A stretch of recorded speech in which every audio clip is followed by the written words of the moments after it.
गरीब बेटी का महलों का ससुराल।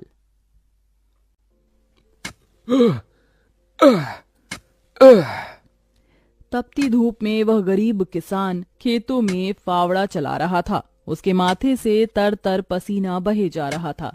तभी गंगा गमछा उठाकर पिता का पसीना पोंछती है। बाबा, आपके माथे से कितना पसीना बह रहा है। आप थक भी गए हैं, थोड़ी देर आराम कर लो, फावड़ा मुझे दो।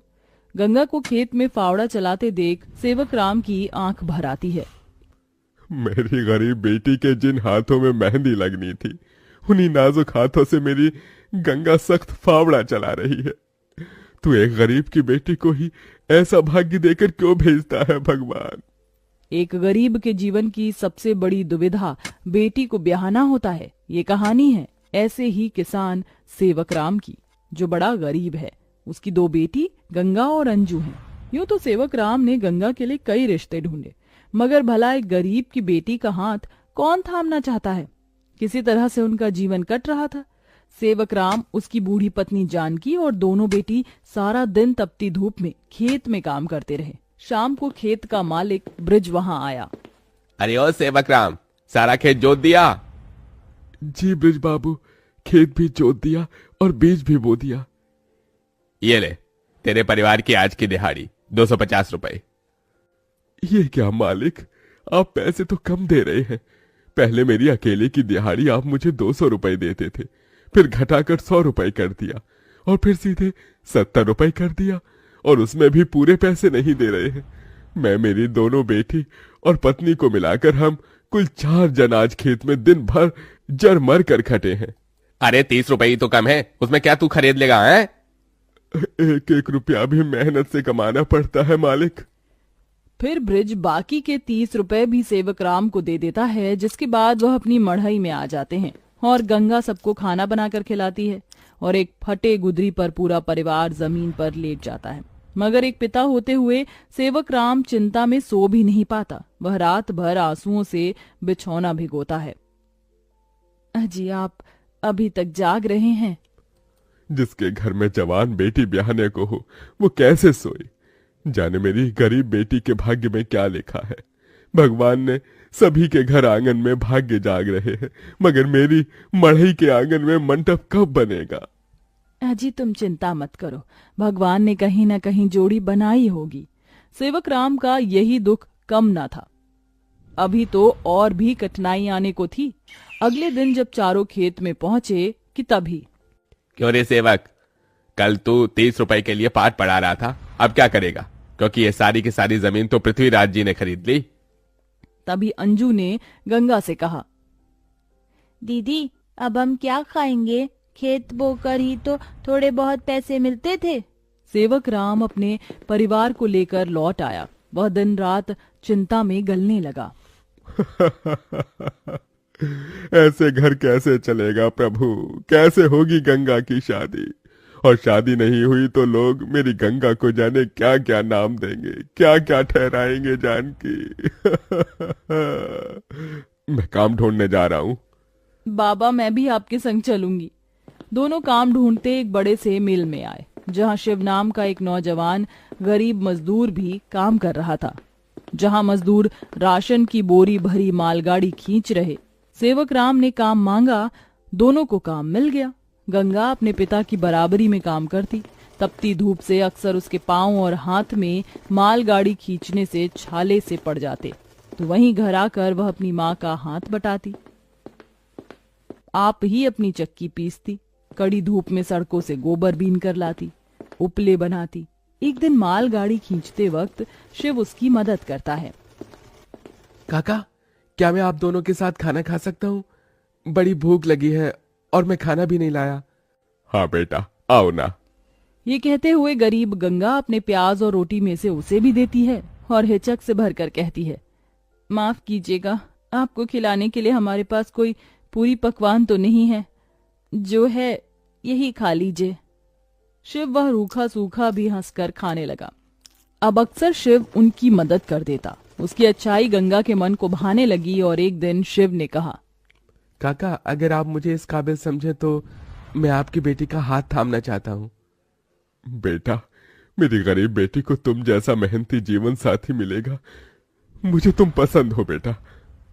गरीब सेवक राम की दिली इच्छा तो थी कि गंगा को बड़ा और अच्छा घर द्वार मिले, मगर उसके मन में शिव को लेकर भी एक संतोष था। मगर सेवक राम ने जो कभी सोचा भी नहीं था, अगले दिन वो हुआ। कई बड़ी गाड़ियां लाइन से उसके चौखट पर आईं और शगुन से भरी थालियों के साथ शिव अपने परिवार के संग उनके घर आया।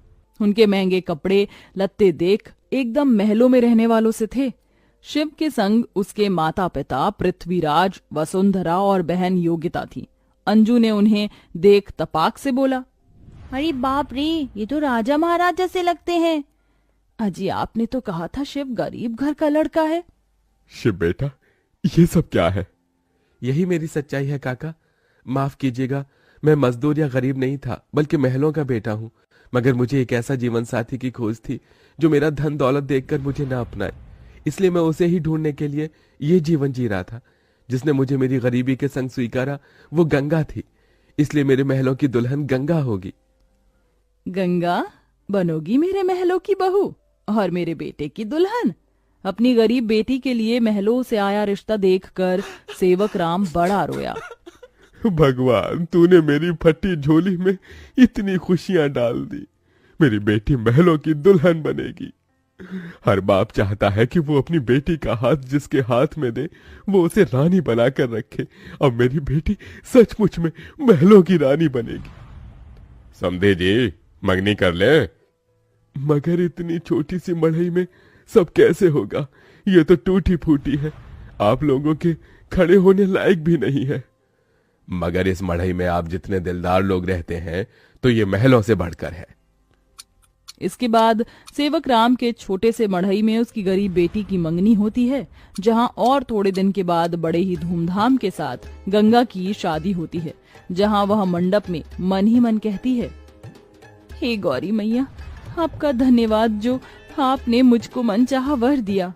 इसके बाद गंगा विदा होकर अपने महलों के ससुराल में आ जाती है, जो दुल्हन के जैसा सजा हुआ होता है, जहां कई नौकर चाकर शाही अंदाज में उसके स्वागत में खड़े थे। तभी महंगे से लहंगे में ननद योगिता ने कहा, आइए भाभी, आपके महलों के ससुराल में आपका स्वागत है। जैसे ही योगिता गाड़ी से उतरती है, तभी नौकर चाकर थाली में फूल लिए खड़े उसके स्वागत में फूल बिछाए जाते हैं। जहां कल तक उसके पांव को कांटों की चुभन मिली थी, आज वह महल की दुल्हन बनकर फूलों में बदल चुके थे। जहां महल के द्वार पर सास वसुंधरा ने स्वागत किया, आओ हमारे महलों की दुल्हन, तुम्हारा स्वागत है। इस सोने की कलश को अपने दाहिने पांव से गिराकर अंदर आ जाओ। जी माँ। गंगा ने कलश गिराकर स्वागत किया। तभी ससुराल वालों ने उसे अनेकों तोहफे दिए। गंगा बहू, ये हार पिछले कई पुश्तों से हमारे महल में चला आ रहा है, अब तुम इसकी हकदार हो। भाभी, ये तोहफा मेरी तरफ से और ये तोहफा मेरी ओर से बहू। गीता दे रही हूँ, मैं जानती हूँ तुम इस महल का मान बढ़ाओगी। गंगा ने गीता को माथे से लगाया और फिर सास ससुर का आशीर्वाद लिया। माँ जी, बाबूजी, मुझे आशीर्वाद दीजिए ताकि मैं इस महल का मान निभा सकूं। सदा सुहागन रहो, जुग जुग जीती रहो। फिर गंगा विदाई में दिए अपनी गठरी को संग लिए शिव के साथ कमरे में आ गई, जहां आलीशान बड़ा कमरा, ऐशो मखमल का बिछौना और सब कुछ था, जिसे उस गरीब दुल्हन की आंखें देखती रह गईं। कैसा लग रहा है महलों के ससुराल में आकर? खुशी से गंगा की आंखें भर आईं। उसने कहा, यकीन नहीं होता, भगवान ने एक बार में ही इतनी खुशी दे दी। शिव, सब एक सपने जैसा लग रहा है। अब यही तुम्हारी दुनिया है। उस रोज जमीन पर सोने वाली गंगा मखमल के बिछौने पर सोई। अगले दिन वह नहा धोकर नीचे आई, जहां खाने की शाही मेज लगी थी और इर्द गिर्द नौकर खड़े थे। बहू बैठो, खाना खाओ। तभी नौकर ने गंगा को खाना परोसा। एक निवाला खाते ही गंगा को अपनी संघर्ष भरी जिंदगी और याद आ गई। उसकी आंखों से आंसू छलक गए। क्या हुआ गंगा बहू, खाना अच्छा नहीं बना? नहीं माँ जी, बहुत अच्छा बना है, बस ये सब खाने के तो एक गरीब की ख्वाहिश होती है। मैं बहुत खुश हूँ, बस चाहती हूँ कि हर लड़की को उसके सपनों का ससुराल मिले, जैसे मुझे मिला। थोड़े दिन में गंगा अपने महलों के ससुराल में सुखी से रहने लगी। किसी गरीब की बेटी को चुनकर हम भी ये पुण्य कमा सकते हैं।